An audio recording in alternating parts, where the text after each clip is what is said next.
Hello नमस्कार प्यारे विद्यार्थियों। स्वागत है आप सभी का आपके प्यारे से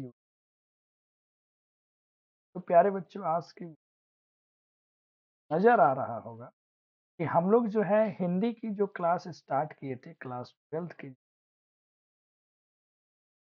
उसमें प्रोज सेक्शन यानी कि जो गद्यांश था ना प्यारे बच्चों, गद्यांश था, यानी कि गद्यांश कह रहे हैं जो गद खंड थे, यहाँ पे सारे अलग अलग गद्यांश हम लोग पढ़े, यानी कि गद खंड है का 5 चैप्टर हम लोग कंप्लीट कर चुके हैं वन शॉट, कौन सी वन शॉट। और आज छठा चैप्टर हम लोग रीड करने वाले हैं, वन शॉट में पढ़ेंगे एक लेख और एक पत्र। तो आप सभी विद्यार्थी जो है ढंग से इस चैप्टर को पढ़िए, वन शॉट समझिए, और बाकी जो लोग नहीं देखे हो पीछे वाली कंप्लीट वीडियो अच्छे से आप देख सकते हैं। आज हम लोग डिस्कस करेंगे एक लेख और एक पत्र, भगत सिंह, है ना। ये मैं इस तरीके से वीडियो बना रहा हूं ताकि आपको प्योर कंटेंट मिले, कम समय में आप पूरा का पूरा वीडियो कर सको। आओ सबसे पहले लेखक परिचय देखते हैं। जन्म हुआ था 28 सितंबर 1907 में। निधन हुआ था 23 मार्च 1931 को शाम के 7:33 पर लाहौर षड्यंत्र केस में इनको फांसी दिया। जन्म के स्थान बात करें तो बग्गा चौक नंबर 105 गगैरा ब्रांच, वर्तमान में लायलपुर कहाँ पड़ता है, पाकिस्तान। माता पिता की बात करें तो माता विद्या देवी और सरदार किशन सिंह इनके पिताजी थे। शिक्षा की बात करें तो शुरू की शिक्षा इन्होंने गांव बंगा में ही लिया। फिर लाहौर के डीएवी स्कूल से इन्होंने जो है 9th तक की पढ़ाई की। बीए के दौरान इन्होंने पढ़ाई को क्या किया, छोड़ दिया। पूरा का पूरा परिवार इनका स्वतंत्रता सेनानी रहा, आजादी की लड़ाई में न्यौछावर हो गया। प्रभाव की बात करें तो शुरू में करतार सिंह सराभा और 1914 के गद्दर पार्टी, आपने पढ़ा होगा गद्दर पार्टी की स्थापना गुरदयाल ने जो किया था, उसके गद्दर पार्टी के प्रति इनका बहुत ज्यादा आकर्षण। 16 नवंबर 15 को सराभा की फांसी के समय भगत सिंह 8 वर्ष की उम्र में थे। सराभा का चित्र अपनी जेब में हमेशा ये फोटो एक लेकर के रखा करते। क्लियर है। अगला देखते हैं, अगर गतिविधियों की बात करें, देखो इनके बारे में ये सारी चीजें जानना आपके लिए बहुत महत्वपूर्ण, सवाल अक्सर यहीं से आते हैं। 12 वर्ष की उम्र में जालियांवाला बाग की मिट्टी से क्रांतिकारी जीवन की इन्होंने शुरुआत की। 1922 में चौरा चौरी कांड, जो गोरखपुर का एक जिला के अंदर में पड़ता है, वहां महात्मा गांधी और कांग्रेस से इनका मोह भंग हो गया। 23 में पढ़ाई और घर छोड़ गणेश शंकर विद्यार्थी के साथ 26 में नौजवान भारत सभा का इन्होंने गठन कर दिया। 1928 से 31 तक चंद्रशेखर आजाद के साथ मिलकर हिंदुस्तान समाजवादी प्रजातांत्रिक संघ का गठन किया।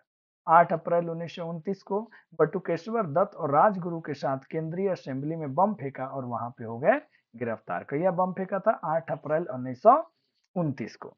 लेखक इनकी रचनाओं की बात करें तो पंजाब की भाषा लिपि की समस्या, विश्व प्रेम, युवक, मैं नास्तिक क्यों हूँ, अछूत समस्या, विद्यार्थी और राजनीति, सत्याग्रह, हड़ताल, बम का दर्शन, सचिदानंद नाथ सेनाले की पुस्तक बंदी जीवन, डॉन ब्रिन मिन की कथा का इन्होंने क्या किया, अनुवाद किया। ये दोनों आपने देखा, इसमें आपने क्या पाया, इनके परिचय के बारे में, यहाँ इनकी गतिविधियां आपने देखी, इनके रचनाओं को देखा। अब ये कंप्लीट चैप्टर का क्या मतलब सारांश निकल के अपने सामने आ रहा है प्यारे बच्चों, इसका क्या होगा, वन शॉट वीडियो वो आप देखने जा रहे हैं, तो ध्यान से सभी बच्चे इसको देखें।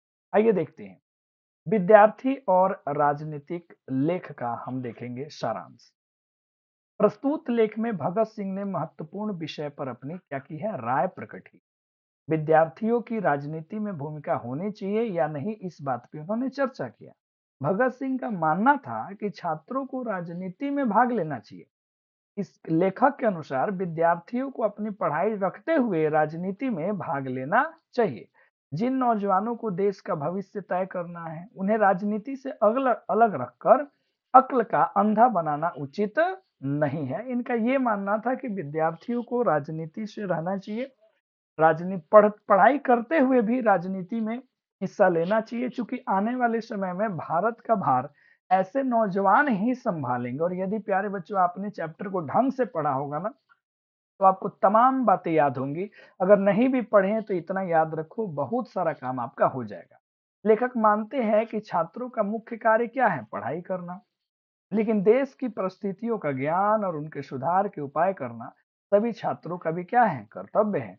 कहते हैं कि पंजाब की सरकार विद्यार्थियों के कॉलेज में दाखिला होने से पहले इस आशय की शर्त पर हस्ताक्षर करवा लिया जाता है कि वे राजनीति में हिस्सा नहीं लेंगे। ऐसा सिस्टम था पंजाब यूनिवर्सिटी में कि जो भी बच्चे आते थे पढ़ाई करने, नौजवान, उनसे एडमिशन समय ही एक लेटर पे साइन कराया जाता था कि आप सभी राजनीति में हिस्सा नहीं लेंगे। ऐसी शिक्षा छात्रों को क्या बनाएगी, क्लर्क बनाएगी और कुछ नहीं। लेखक कहते हैं कि प्रोफेसर का अपना ही ज्ञान अधूरा है। जब कोई विद्यार्थी प्रोफेसर को रूसी लेखक की पुस्तक दिखाता है तो छात्र को बोल्शेविक पार्टी का क्या माना जाता है, सदस्य माना जाता है। ऐसा भी घटना उसमें होता है ना। एक छात्र जो है एक रशियन लेखक की बुक पढ़ता है तो उनको लगता है कि ये कोई दूसरे देश का लेखक होगा, ठीक है ना, दूसरे सब्जेक्ट की बुक पढ़ रहा है। तो उसमें के जो टीचर्स थे, प्रोफेसर थे, वो भी ज्यादा ज्ञानी नहीं थे। भगत सिंह कहना चाहते हैं कि विद्यार्थी परिश्रम से पढ़ाई करते हुए देश राजनीति में हाथ बढ़ाए। कहते हैं कि जिस प्रकार इंग्लैंड के छात्र कॉलेज छोड़कर जर्मनी के खिलाफ लड़ने के लिए निकल पड़े, उसी प्रकार भारतीय छात्रों को भी पॉलिटिक्स में हिस्सा लेने की क्या है, आवश्यकता है। तो ये विद्यार्थी का राजनीति से क्या संबंध होना, इस पर उन्होंने जो निबंध लिखा उसका आप बच्चों ने पढ़ लिया सारांश। अब प्यारे बच्चों आगे बढ़ते हैं और उसी में हम लोग अब ये पढ़ते हैं कि किस तरीका से जो भगत सिंह, दो लोगों के बीच की बात हो रही है, भगत सिंह और जो सुखदेव थे, ठीक है, उन्होंने जो पत्र लिखा एक दूसरे को, अब उसी का हम लोग संक्षेप में सारांश पढ़ते हैं कि क्या थी उनकी सारी इच्छाएं, कैसा व्यवहार था। पहले जो भगत सिंह सोचते थे अब ये सोचते हैं, पहले जो ये सोचते थे, मतलब इनके विचारों में जो है ना वो परिवर्तन आ चुका था।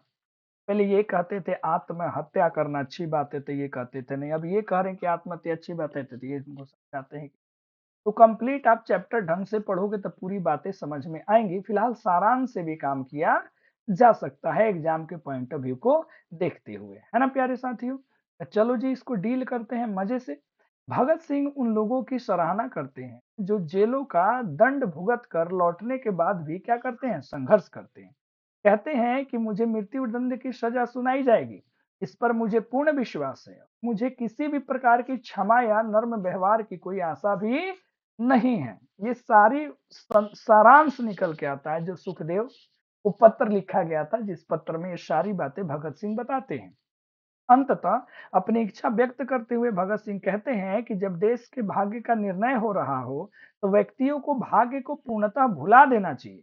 मैं चाहता हूं कि जब यह आंदोलन अपनी चरम सीमा पे हो तो उस समय मुझे फांसी दे दिया जाए। ये सब कुछ शेयर करते हैं सुखदेव के साथ में और संपूर्ण बात बताते हैं कि किस प्रकार भैया पहले हम लोग बैठते थे, इन सभी मुद्दों पे बात होती थी।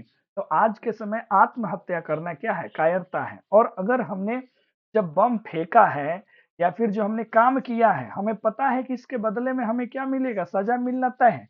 तो जो हमने किया वो हमें मिला, तो अब हमें भोगना है। और जेल के अंदर भी रह करके हम लोग अपने देश में क्रांति ला सकते हैं, जैसे कि रूस में हुआ। ये संपूर्ण बातें समझाते हुए कहते हैं कि आत्महत्या कायरता है और कुछ नहीं है।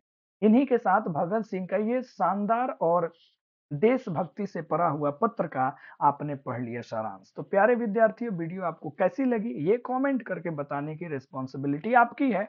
और तैयारी शानदार, जानदार, जबरदस्त तरीके से करते रहिए और मैं आपका वन शॉट का इंपॉर्टेंट क्वेश्चन आंसर के वीडियोस लेकर के आता रहूंगा। धन्यवाद, फिर मिलते हैं अगले वीडियो में।